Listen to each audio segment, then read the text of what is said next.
It's time for CBJ in 30, presented by Telhio Credit Union. Find us on SoundCloud, Apple Podcasts, Spotify, Google Play Music, YouTube, and TuneIn. The easiest thing to do is tell Alexa or Siri to play CBJ in 30. Here's your host, Bob McElligott. A big win for the Blue Jackets on Saturday night as they went into Carolina playing a Hurricanes team that was 5-0 going into the game, and the Blue Jackets skated away with a 3-2 victory thanks to Pierre-Luc Dubois and his third-period goal, and then stifling defense and goaltending the rest of the way. And the Blue Jackets are now 2-3 on this young season. Welcome to CBJ in 30. It's presented by Telhio Credit Union. And this week, Telhio Credit Union has a very unique event that is coming up. They're going to join other credit unions like they do each year to celebrate International Credit Union Day. What they're going to do is they're going to look back on the growth of the credit union movement and the impact that financial cooperatives have made in the lives of members and communities. And the members of Telhio Credit Union are the heart of the credit union. There would be no them without you. So they're inviting you to celebrate with them this coming Friday. Grab your favorite game day gear. Go to any Telhio location. You'll get refreshments, giveaways, and lots of fun with your local branch staff. Find out more about it by going to telhio.org, and while you're there, find out about all the programs they have, whether it's a checking account, a savings account, small business loan, whatever it may be, you can find it at Telhio Credit Union. Telhio is open to everyone in central and southwestern Ohio. They are federally insured by NCUA.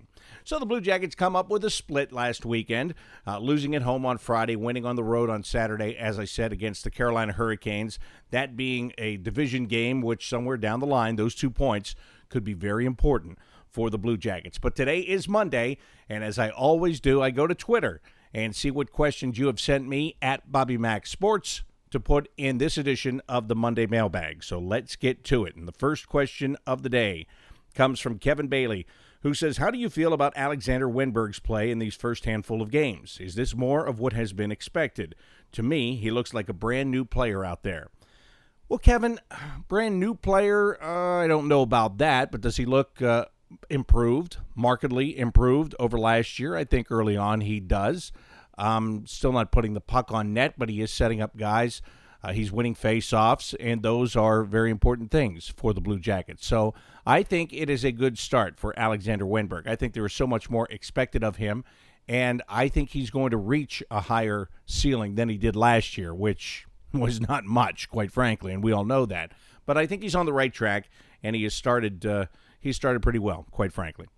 Kelly says, fourth line will begin to roll when Josh Anderson returns, or do we need a different piece to the puzzle? I don't know if you're saying that Josh Anderson will go on the fourth line. I don't think that's what you're saying. I hope that's not what you're saying, because I don't think that he will, but somebody else will get bumped down. Who will that somebody be? Well, that's a good question right now. Maybe an Alexander Texier will get bumped down to that line, but I'm not saying that that's for certain, and that would be quite the fall from grace from the beginning of the year when he started on the first line. And actually now, that's unfair to say, because he settled in nicely with, who is he with now? With Boone Jenner. Yeah, but that would seem to be a line that Anderson would be better on. Doesn't matter. Josh being out of the lineup is a factor. There's no doubt about it. And when he gets back in, that is going to add a punch. So that if that punch trickles down to the fourth line, then that would be great. Jason says, I'm impressed with Gavrikov looking the part early in his career. What are your thoughts on what you see from him? And has Bjorkstrand put on some muscle? He looks really strong on the puck.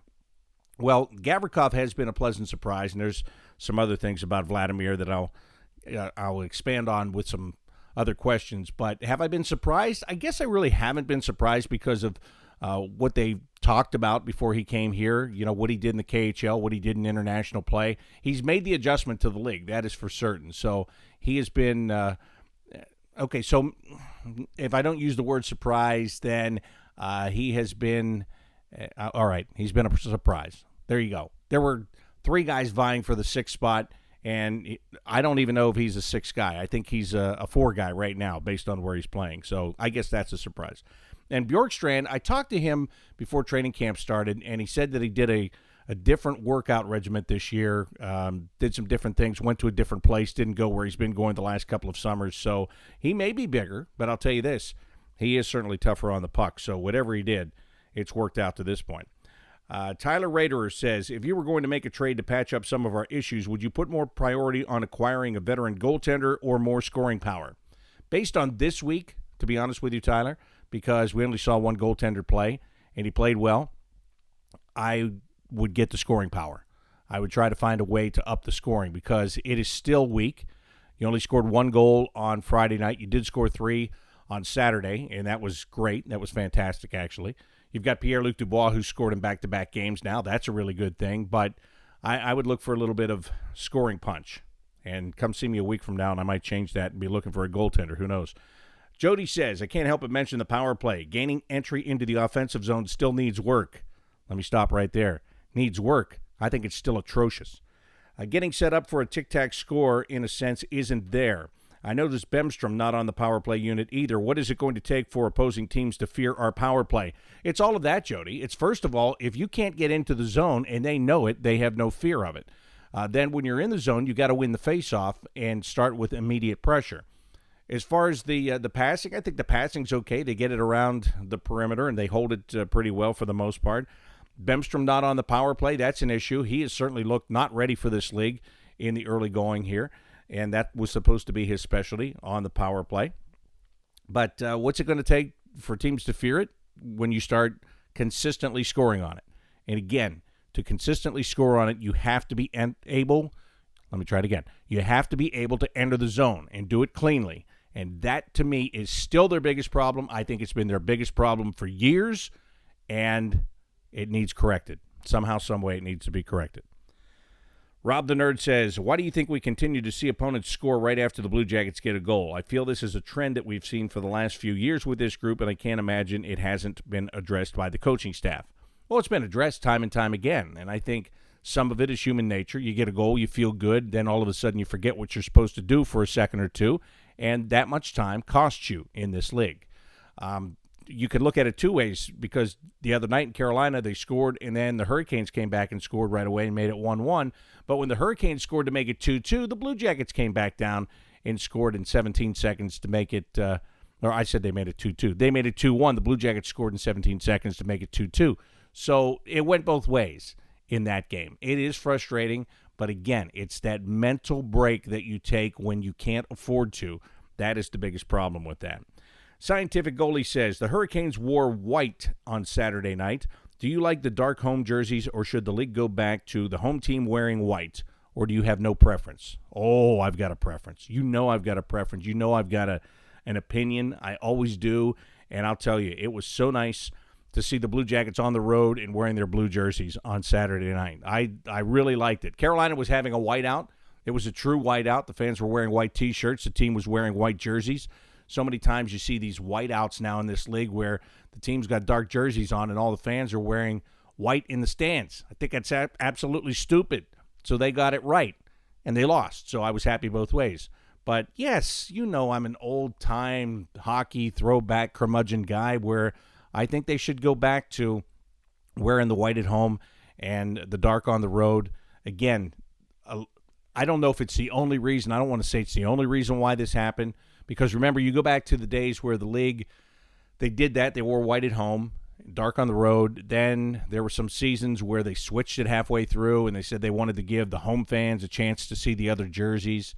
And, of course, they wanted to sell more of the other jerseys, too. There's no doubt about that. But then as the third jersey came into being, Carolina is the first team that I can remember having an alternate jersey. Theirs isn't even the third jersey. They have 4 of them. But they have an alternate jersey that is white. And I think more teams should do that, should concentrate on doing that somehow. Because I know for a fact that part of the reason that it switched was because the third jerseys, or the alternate jerseys, however you prefer to refer to them, is, well, most of them are dark, right? And they were all coming out and they were dark colors.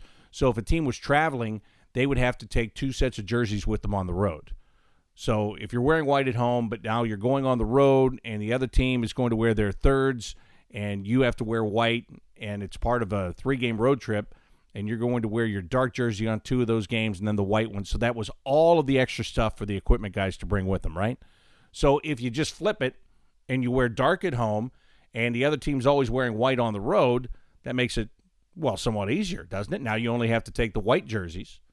although the Blue Jackets did have to take the Blue ones on Saturday after they played at home on Friday. So, yeah, there are exceptions to every rule. But if more teams would go to creating an alternate jersey that is a white-based jersey, then you could either flip it back the way it used to be, or at least you could see the dark jersey on the road a little bit more often. But, yeah, I would like to see that. I would be very happy if it went back to the way that it used to be.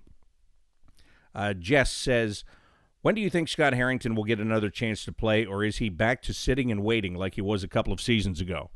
Nope, he's back to waiting, Jess. He is going to sit and he's going to wait because the 6 guys that are playing well, and it's just going to be hard to crack it.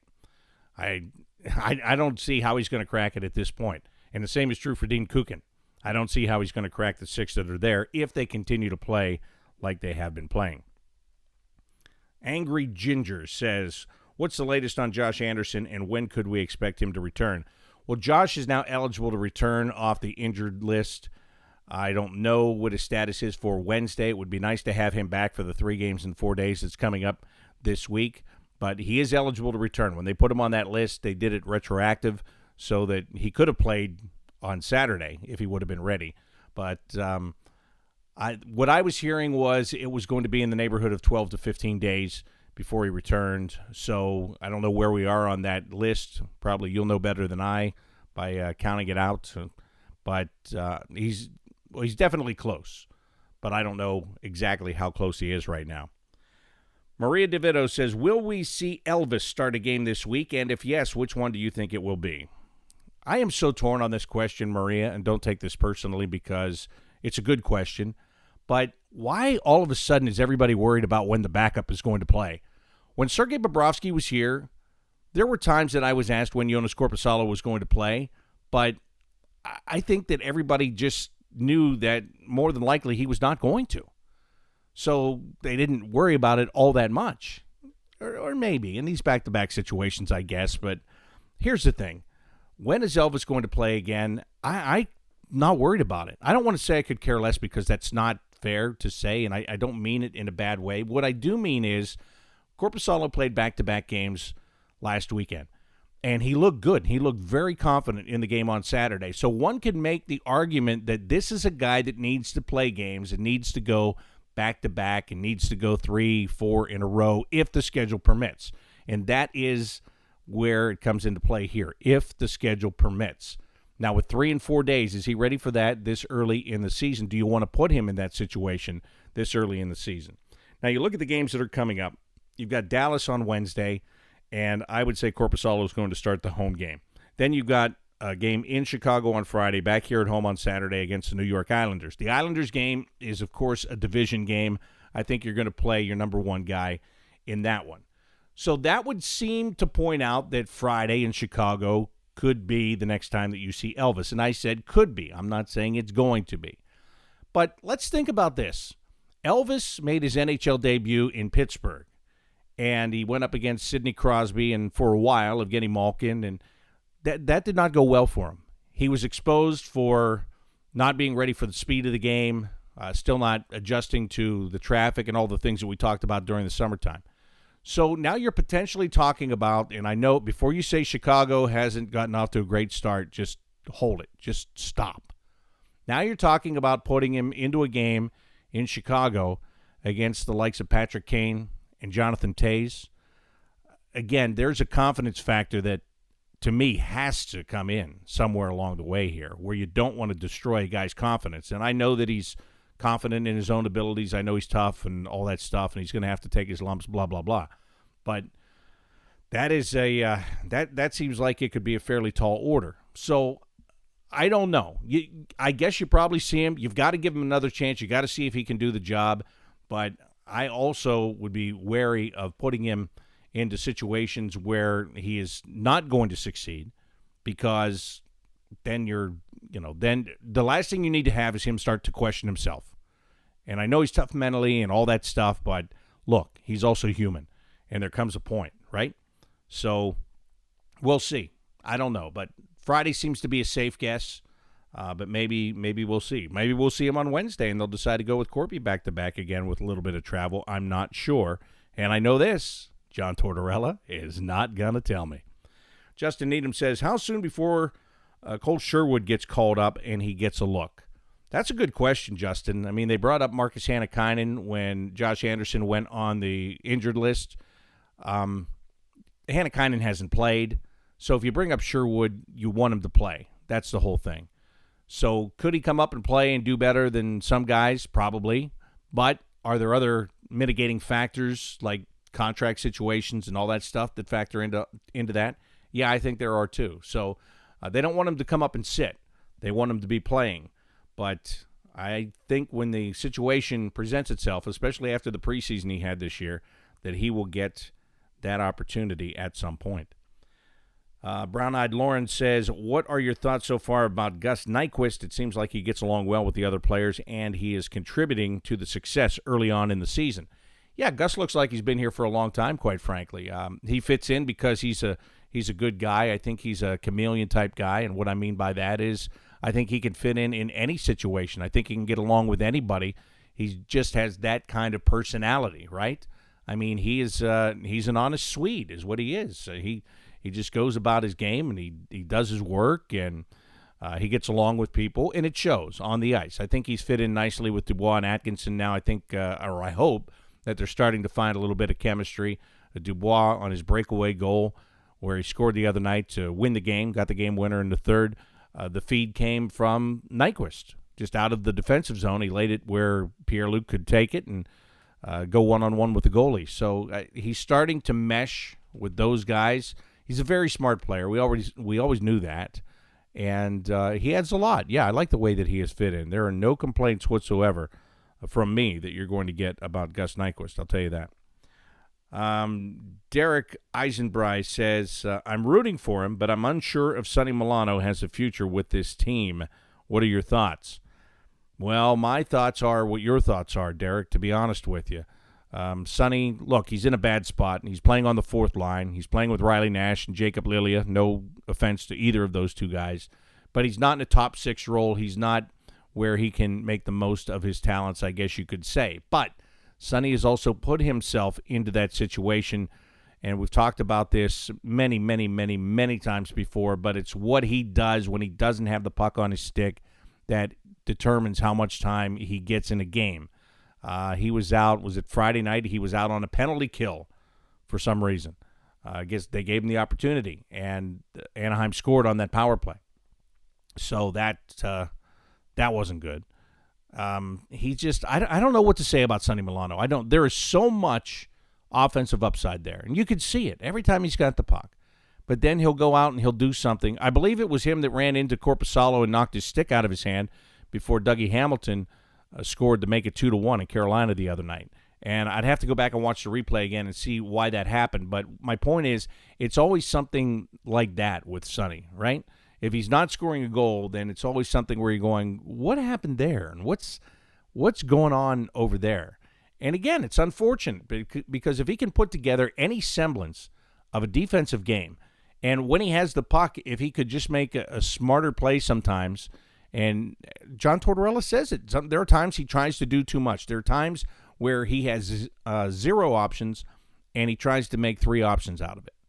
And it's just about calming down and thinking the game a little bit better and making certain plays. And if he could just do that, and not just for a shift and not just for a game, but do it consistently, if he could harness that part of it, he could be a really good player. Heck, he's a former number 1 pick for crying out loud. But is he ever going to find himself in a spot here where he can be a contributor each and every night? Well, he hasn't reached it yet, and it's getting a little bit late in the game for him, I think, because the years have now rolled by. And we all know that if he gets sent down, he has to clear waivers. I don't think he would clear waivers by any stretch of the imagination. I think there would be a team out there that would think that they could fix him, or they could at least put up with his downside because of what the upside is. And I'm sure that they don't want to let him go in that fashion. So it'll be an interesting situation to watch throughout the entire season with Sonny Milano. Rebecca Needham says, has the panic subsided a bit? They definitely looked better against Carolina, and Ryan Murray looked like the rust was gone. Well, let me take that in segments, Rebecca, because The first question, has the panic subsided? I don't think it's subsided. I think you definitely feel a little bit better. Look, if they lose on Saturday and you come home and you're 1-4, I mean, it's on. The panic is on, right? But they didn't do that. They got a win. They got a big win on the road. They beat a division opponent. They beat a team that was undefeated. They skated with a team that is fast. I don't think that there's any question that it helped that both teams were playing a back-to-back, and the Blue Jackets were more suited to play that back-to-back. I mean, I thought Sebastian Aho looked terrible the other night. He was defending, quote-unquote, Oliver Bjorkstrand when Bjorkstrand scored the goal in the slot. He was a non-factor in that game, and I think there will be very few nights that Sebastian Aho will be a non-factor for the Carolina Hurricanes. So, look, they went into a good situation. They played well, and they got the points that they needed there. So that makes you feel better. But to me, it's not. The total panic's not gone. And to go back to an earlier question here, I don't think the total panic is gone until Elvis plays and wins and settles down and looks like an NHL goalie, in my opinion. This is just me. You're asking me, I'm telling you. I mean, there's still that panic there. Yeah, I panicked that they don't score enough goals. They did the other night, but they had the good goaltending to back it up. And I thought when Jonas Korpisalo made a couple of saves in the first period that it was Bobrovsky-like. And I don't mean in the athleticism of it, and I'm not talking about flashy goals. I'm talking about he made some saves where if you're on the ice playing in front of him and you look at him make those saves, you can tell he's doing it with confidence. You can tell that he is locked in, and now you can just go play your game. And that was really important. So to me, the panic is not going to subside until I see Elvis do the exact same thing, because then that means that every time the other guy goes out there, you're going to wonder if you're going to win. And I mean, you're probably going to feel like you're not going to win, and just mentally. So that's when the panic will subside for me. And yes, a couple more goals would help that too. But yeah, it's down, but it's not gone. Robbie Bing says, do you think Corpy is the starter, and do you think that win on Saturday will get us going? Well, yeah, he's the starter. There's zero doubt about that. Not just in my mind. I think all you have to be is a realist, and you can see that he is the starter for sure. Will that win get them going? I don't know. We'll find out this week. You know, Dallas has struggled out of the gate, and they're going to, they've got to put it together. There's going to be a sense of urgency there. Same with Chicago. And then you've got the Islanders, who are tough to play against with Barry Trotz's defensive system, and it's going to be a tough week. You've got 3 very tough games, so I hope that game gets them going.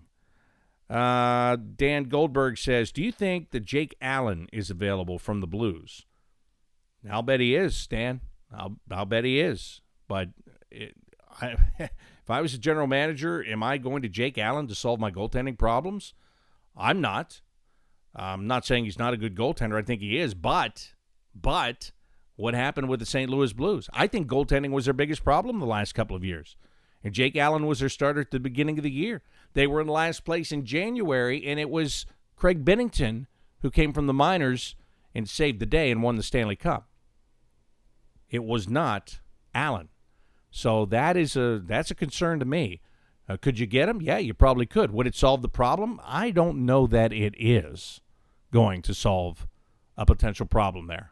But we shall see. And I'm not saying that's going to happen, but if it does, that's the only way we'd find out. Greg Senko says, Panarin, Bob, and Duchesne topped free agency departures this past summer for the Blue Jackets, but no one mentions Dzingel. Was there no offer made for him by Yarmo? I don't think there was an offer made for him. I don't know that 100%. I think what I've read, there wasn't an offer made for him. Let me tell you something. Now that he's gone, just let me tell you something. Look, Ryan Dzingel is a fine NHL player. I know he's a former Buckeye, and I know a lot of people here put a lot of stock into that. When he was here last year, I guess he did some good things. But look, was he the player? Do you feel that the Blue Jackets got their worth out of him for Anthony Duclair and 2 second-round picks? You know and I know they did not, okay? And it is overpayment for a guy that was only here for a short period of time. But that guy was supposed to do more, and he didn't. Quite frankly, he didn't. He was a scratch in the playoffs. That's all you need to know about Ryan Dzingel. Personally, I did not like dealing with him. I didn't. He was tough, and it was just a struggle. If I had my choice whether to go to him or stay away from him, my choice was stay away. That was me personally.